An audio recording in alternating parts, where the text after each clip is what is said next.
kidogo. Ngoja kidogo.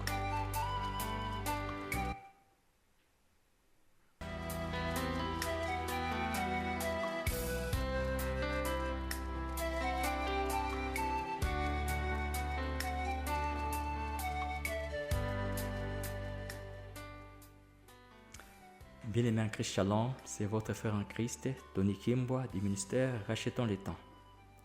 Aujourd'hui, nous allons développer l'enseignement dont le titre est l'amour. Lisons dans le livre de 1 Corinthiens, chapitre 13, versets 1 jusqu'à 7. Je lis: Si je parle dans les langues des hommes et des anges, mais que je n'ai pas l'amour, je suis comme un airain qui résonne ou comme une cymbale retentissante. Et si j'ai la prophétie, et que je connaisse tout le mystère et toute la connaissance, et que j'ai toute la foi de manière à transporter des montagnes, mais que je n'ai pas l'amour, je ne suis rien. Et quand je distribuerai en aliment tous mes biens, et que je livrerai mon corps afin que je puisse brûler, mais que je n'ai pas l'amour, cela ne me profite de rien. L'amour use de longanimité, il est plein de bonté, l'amour n'est pas envieux, l'amour ne se vante pas, il ne s'enfle pas d'orgueil. Il n'agit pas avec inconvénance, il ne cherche pas son propre intérêt, il ne s'irrite pas, il n'impute pas le mal, il ne se réjouit pas de l'injustice, mais se réjouit avec la vérité. Il supporte tout, croit tout, espère tout, endure tout. Amen, parole de l'Éternel. Bien-aimé en Christ, selon l'étymologie, il y a l'amour eros. C'est le terme utilisé pour décrire l'amour romantique. 2. L'amour philia. C'est le terme utilisé pour décrire l'amour fraternel. 3. Storge. C'est le terme utilisé pour décrire l'amour d'un parent pour son enfant. Agapé. C'est le terme utilisé pour décrire l'amour de Dieu. Bien-aimé en Christ, selon la Bible, l'amour met l'accent sur deux aspects principaux. 1. Aimer Dieu de tout son cœur, de toute son âme et de toute sa pensée. 2. Aimer son prochain comme soi-même. Chez nous les chrétiens, l'amour est un commandement, une expression de la foi et un moyen de suivre Christ. L'amour ne se limite pas aux sentiments, mais implique des actions concrètes de service et de compassion envers autrui. L'amour comme expression de la foi est un fruit de l'Esprit Saint et une expression de la nature divine qui réside dans nous, les croyants chrétiens. L'amour se manifeste dans les pensées, les paroles et les actions. Il se traduit par des actes de service, de compassion et de pardon. Aimer son prochain signifie être gentil envers lui, être à son écoute, être réconfortant et serviable envers tous, même envers ceux qui sont différents ou qui nous ont offensés. L'amour de Dieu est un don manifesté par le sacrifice de son Fils unique Jésus-Christ à la croix. C'est un moyen par lequel Dieu témoigne sa grâce et son amour inconditionnel et désintéressé. À l'instar de Dieu notre Père, nous les chrétiens, nous devons partager nos biens aux autres sans attendre les retours. L'amour est un moyen de refléter la lumière de Christ dans le monde et d'attirer les autres vers lui. Le fonctionnement normal du corps de Christ ou l'Église ne peut être assuré que dans l'amour, de même que son accroissement pour l'édification de lui-même n'a lieu qu'en amour. Ephésiens chapitre 4, verset 16. L'Église évolue dans l'ambiance de l'amour. L'amour a bien été à la base de tous les commandements que l'homme a pu garder dans la crainte de Dieu. L'amour est l'accomplissement de la loi mosaïque. Romains chapitre 13, verset 10. Seigneur Jésus-Christ dit dans Matthieu chapitre 22, verset 34 jusqu'à 40, que la loi tout entière et les prophètes dépendent de ces deux commandements, notamment aimer Dieu et aimer son prochain. C'est en vain que l'amour est demandé à la nature pécheresse de l'homme.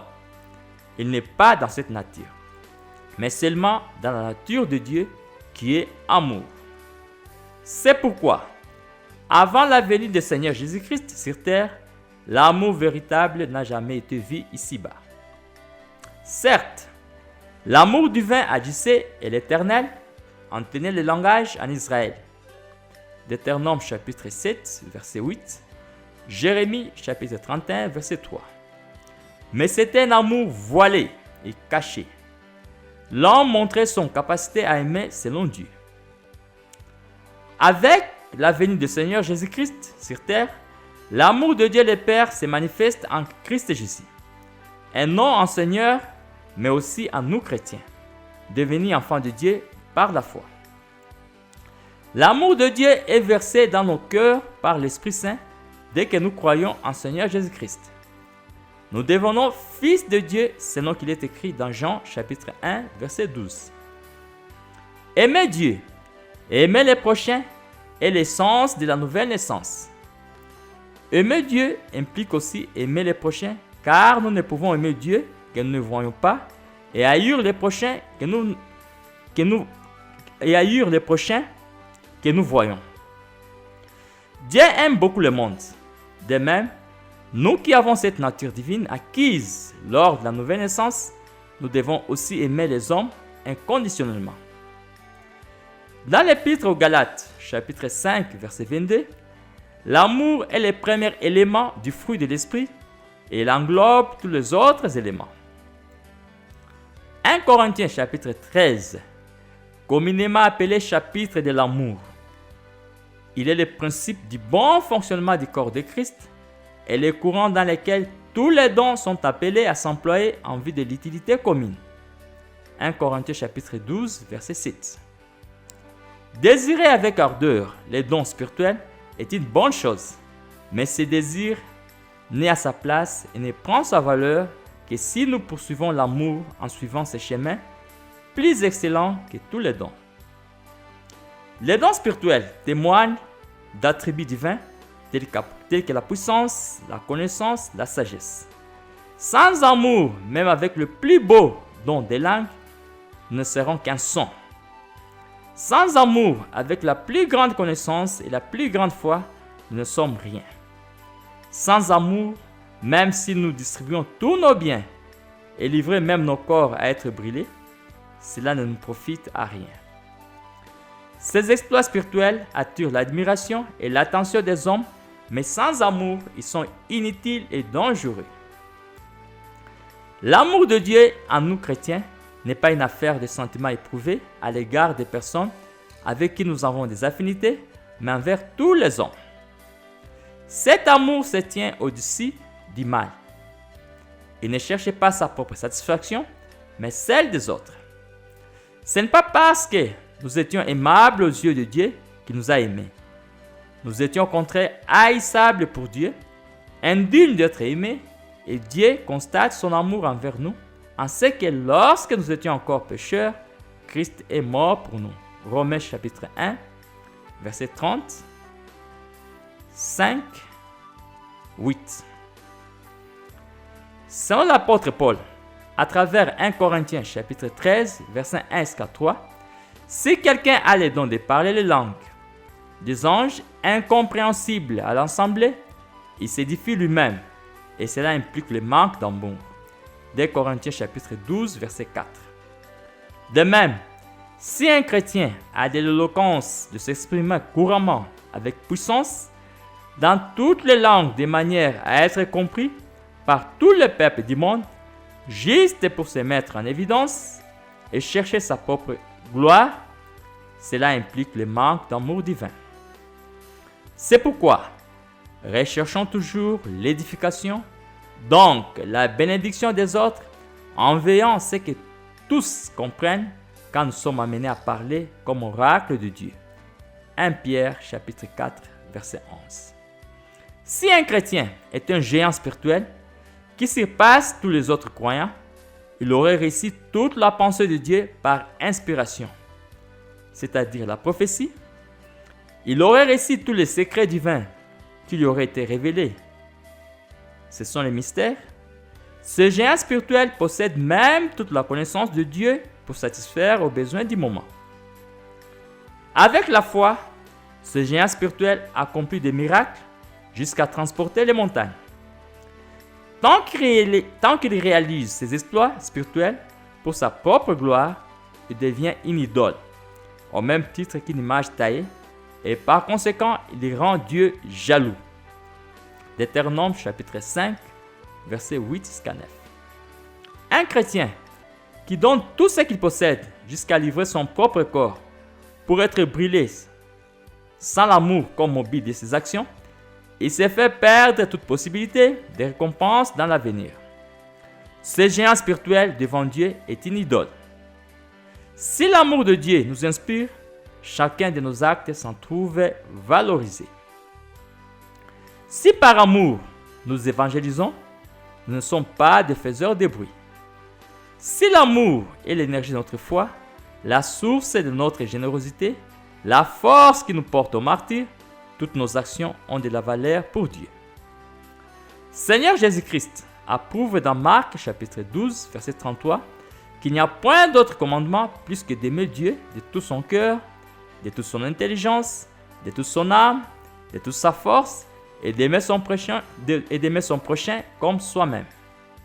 C'est plus que tous les holocaustes et les sacrifices. Bien-aimés en Christ, les qualités de l'amour énumérées dans 1 Corinthiens chapitre 13, versets 4 jusqu'à 7, ont brillé dans un seul homme, Seigneur Jésus-Christ, quand il a vécu sur la terre. Seigneur Jésus-Christ a été le reflet de la gloire de Dieu. Hébreux chapitre 1, verset 3. Et d'une manière suprême, lorsque sur la croix, il a enduré la honte et les douleurs. Les caractères cités dans 1 Corinthiens chapitre 13, verset 4 jusqu'à 7, peuvent et doivent s'épanouir dans le corps de Christ, puisque chaque membre a reçu la nature divine. Les qualités de l'amour énumérées dans ces 4 versets devaient être le miroir permanent de chaque croyant. Bien-aimé en Christ, il y a 4 caractères qui régissent la relation d'un chrétien avec les prochains. Notamment, 1. La longanimité. C'est-à-dire, un chrétien doit être patient face à la provocation et manifester la maîtrise de soi. Les chrétiens doivent être lents à la colère, il ignore la rancune, il ne se venge pas et ne rend pas l'outrage par l'outrage. 1 Pierre chapitre 2, verset 23. 2. La bonté. C'est la disposition du cœur à rechercher et faire le bien même envers ceux qui nous feraient du tort. Romains chapitre 2, verset 4. 3. Le chrétien n'est pas envieux ou jaloux. Satan est envieux. Il s'est élevé dans son cœur pour prendre la place de Dieu. Ésaïe chapitre 14, verset 13 jusqu'à 14. Être envieux, c'est vouloir ce que l'autre possède, ce qui a pour résultat un mécontentement permanent. Ève a eu envie d'être comme Dieu. Genèse chapitre 3, verset 5. L'envie est mentionnée comme une œuvre de la chair. Galates chapitre 5, verset 21 et verset 26. Au contraire, l'amour procure la satisfaction de sa propre condition et se réjouit de la prospérité d'autrui. La piété avec le contentement est un grand gain. 1 Timothée chapitre 6, verset 6. 4. L'amour ne se vante pas. Un chrétien ne doit pas chercher à être le premier, à soigner sa popularité au détriment de l'autre. La suffisance entraîne toujours le mépris, alors que l'amour estime le frère supérieur à soi-même. Il est caractérisé par la modestie. Philippiens chapitre 2, verset 3.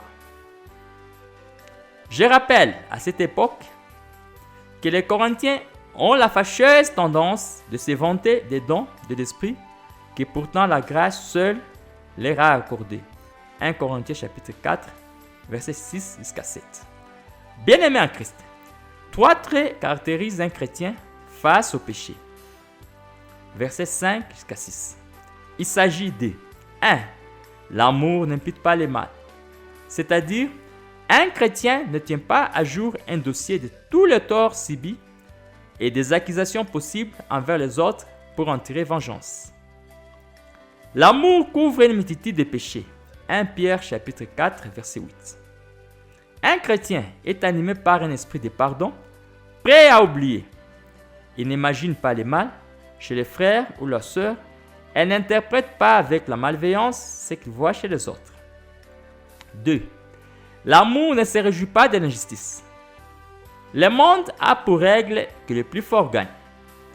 Toutes les méthodes sont permises pour atteindre ses buts, et en particulier celle d'écraser les faibles en légalisant l'injustice. La plus grande injustice commise sur cette terre est celle d'avoir cloué Jésus-Christ sur la croix. Quel sujet de grande peine pour l'enfant de Dieu.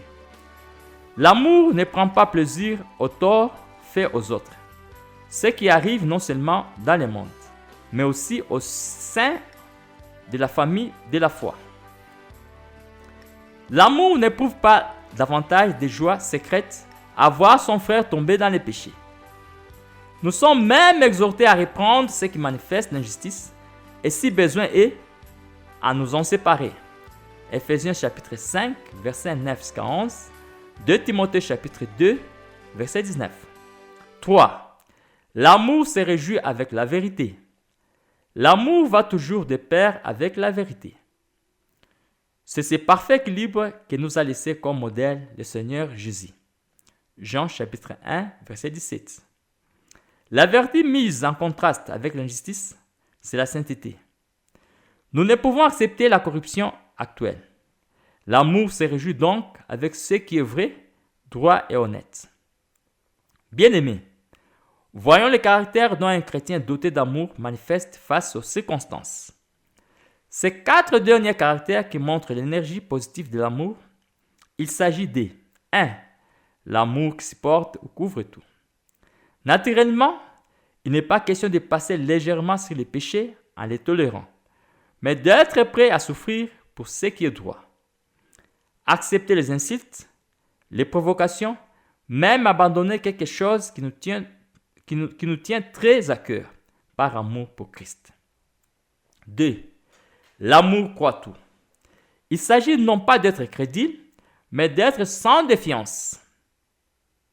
Non soupçonné. Il est bon d'être toujours prêt à rechercher le bien, à interpréter dans les meilleurs sens ce qui est exprimé et imputer de bons motifs à ce qui est fait. 3. L'amour espère tout. L'espérance est l'une des bases de notre foi. Hébreux chapitre 11, verset 1. L'amour ayant accepté de perdre pour le présent, a la conviction que ce qui semble manquer sera remplacé le moment voulu, même bien au-delà de ce qu'on imagine. L'amour a sa source dans le Dieu d'espérance. Romains chapitre 15, verset 13. 4.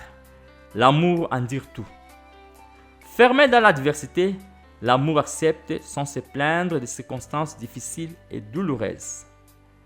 Le résultat de la persévérance est une victoire qui glorifie celui qui endurait la croix. Hébreux chapitre 12, verset 2, Hébreux chapitre 10, verset 33. Bien-aimés en Christ, faisons un petit exercice.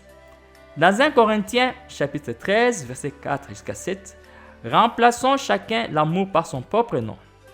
Supposons que vous appelez Amani. Voyons les résultats. Amani est patiente. Amani est pleine de bonté.